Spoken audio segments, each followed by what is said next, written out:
வணக்கம். இன்று நாம் ஒளியின் அலை பண்புகளைப் பற்றி பார்க்கப் போகிறோம். இரண்டு அலைகள் சந்திக்கும் போது என்ன நடக்கும்?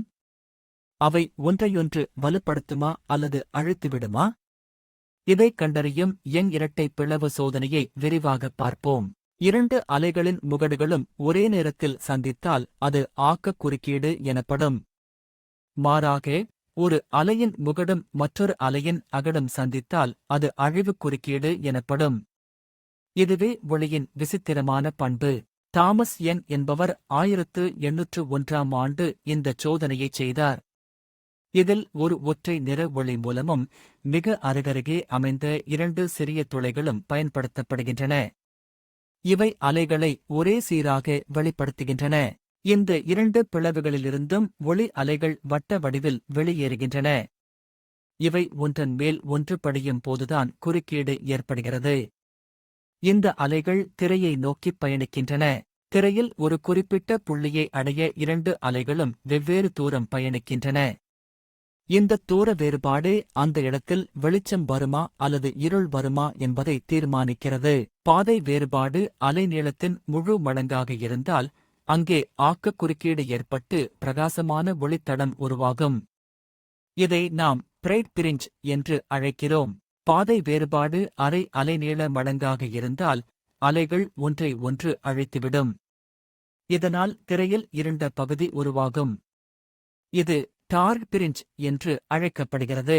திரையில் பார்க்கும்போது மையத்தில் ஒரு பிரகாசமான பட்டையும் அதைத் தொடர்ந்து மாறி மாறி இருண்ட மற்றும் ஒளி பட்டைகளும் வரிசையாக தோன்றுவதைக் காணலாம்.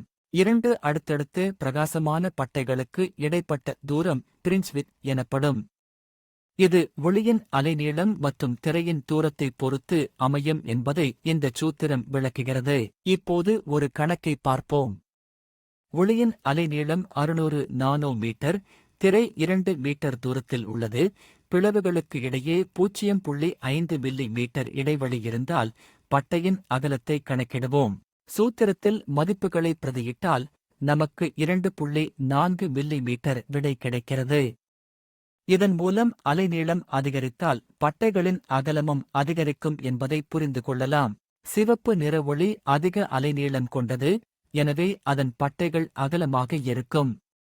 ஊதா நிற ஒளி குறைந்த அலைநீளம் கொண்டதால் அதன் பட்டைகள் நெருக்கமாக அமையும். இந்தச் சோதனையை தண்ணீருக்குள் செய்தால் என்னவாகும்?